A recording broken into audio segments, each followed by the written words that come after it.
नाज़रीन आदाब, आकाशम उर्दू न्यूज़ में आप सभी का इस्तकबाल है। जिसमें वो बोल रहा है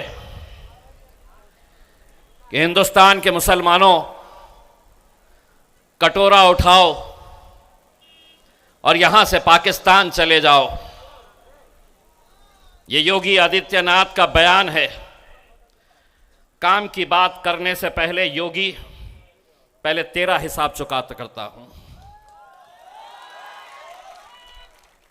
ढाका के नौजवानों की तरफ से ढाका के तमाम मुसलमानों के, दलितों के, राजपूत समाज के, सिखों के, क्रिश्चियंस के, सभी जाति धर्म के लोगों की तरफ से योगी आदित्यनाथ एक बात कान खोलकर सुन ले।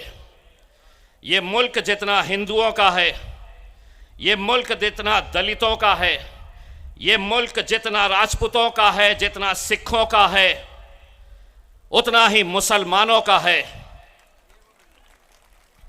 और तुझे जो भाषा समझ में आती है उस भाषा में अब सुन, और तुम भी सुनो।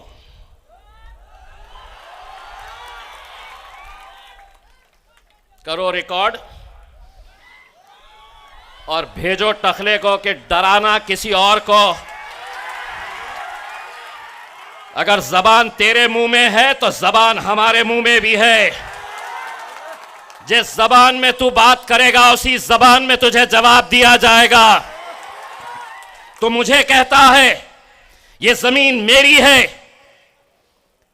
इस मुल्क के अंदर हम पैदा हुए हैं। ये मुल्क जब आजाद हुआ और हमारे पुरखों से जब पूछा गया कि तुम्हें यहां रहना है या पाकिस्तान जाना है, हमारे पुरखों ने यह कहा कि इस जमीन में हम पैदा हुए हैं और इंशाअल्लाह इसी मिट्टी की खुराक हम बनेंगे, इसी जमीन के अंदर हम दफन होंगे। और तू हमें ललकार रहा है इतने से राज्य के टकले।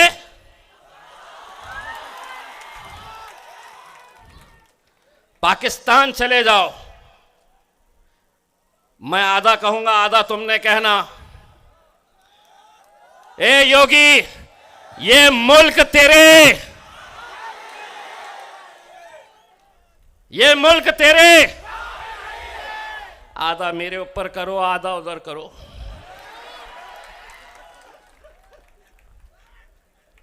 नहीं तो बैठे हुए हैं लालू के अंटर पंटर आ जाएंगे कि योगी को गाली दिया, मैंने नहीं दिया, आधा मैंने दिया, आधा इन्होंने दिया। घंटा मिलता तुम्हारे को। नहीं तो बोलेंगे भड़काऊ भाषण करके गया। मैं क्या करा? मैंने आधा करा। मैंने सुनो, अब सुन लो। आधा मैं, ये मुल्क तेरे।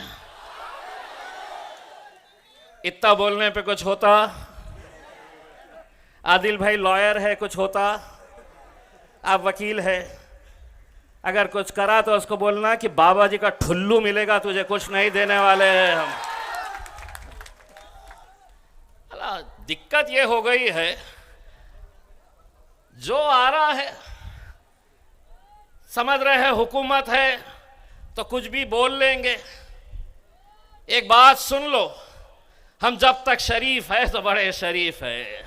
हाँ, शाहरुख खान का डायलॉग याद है ना, हम जरा से शरीफ क्या हुए,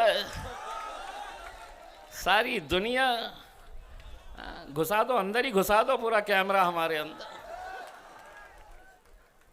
अब जितना बोलना है हम बराबर बोल के चले जाते हैं, और ये मीडिया वाले रिवाइंड फॉरवर्ड करके ढूंढते रहते हैं कहाँ पे कहीं मिलता, क्या केस बनता है क्या करके। कहीं नहीं बनता। हमको समझ में आ गया है और हमने इनके साथ एक ऐसा रिश्ता बना दिया है, ऐसा रिश्ता बनाया है, अगर हम यहाँ पे गूंगे बनकर भी अगर खड़े रहे, हम उनको सिर्फ इशारा करें, करके बताओ, समझ में आ गया उनको कि 25 तारीख के दिन उनको सिर्फ पतंग के ऊपर मोहर लगाने की है करके। और उन्होंने न सिर्फ एमपी का इलेक्शन जीता है, बल्कि जिस फॉर्मूले पर हम लोग यहाँ आज काम कर रहे हैं वहाँ 22% मुस्लिम आबादी है। जो नादान ये कहते हैं कि MIM सिर्फ मुसलमानों की पार्टी है, उनकी आंखों की पट्टी खोलने वाला सर साहब के दरमियान में आया है। औरंगाबाद में जहाँ 200 बरस से वहाँ पर फिरका परस्त जमातों के लोग जीतते थे, और वहाँ पर जब इंसाफ की आवाज़ लगाई भाई जनाबे इम्तियाज जलील साहब ने, तो हिंदू और मुसलमानों ने सबको उसका नेता समझा और जिताया। और अब की बार हम लोग देख के आए हैं कि जितने वोटों से जीते हैं इंशाअल्लाह उनसे ज़्यादा वोटों से अब की बार भी जीतेंगे। ये है MIM का पैगाम। अब आपके सामने में हमारे और आपके लीडर जनाबे इम्तियाज जलील साहब।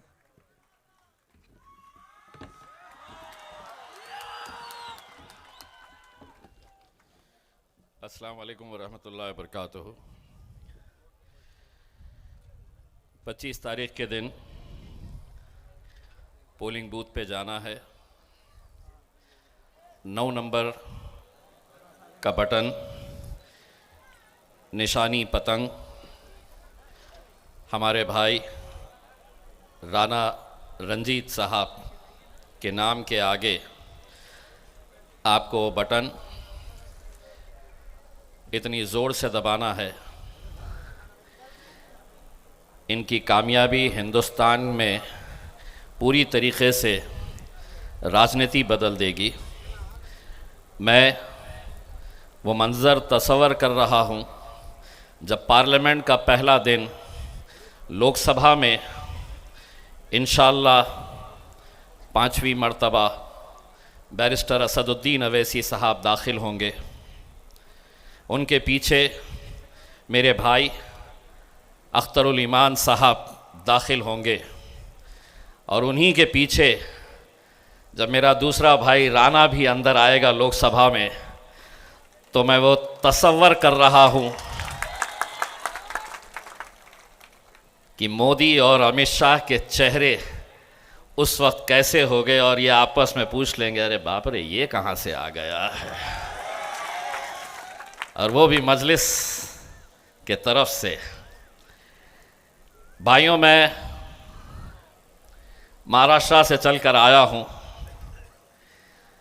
आप लोगों को सलाम करने के लिए आया हूँ, क्योंकि महाराष्ट्र की राजधानी मुंबई, लोग समझेंगे कि वहाँ पर भाजपा की हुकूमत है, कोई कहेगा कि वहाँ पर शिवसेना की हुकूमत है।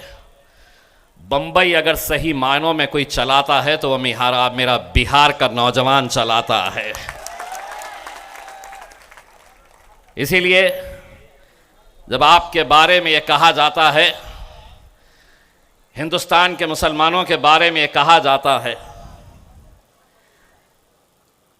सुबह आते वक्त किसी ने मुझे उत्तर प्रदेश के मुख्यमंत्री योगी आदित्यनाथ का एक वीडियो भेजा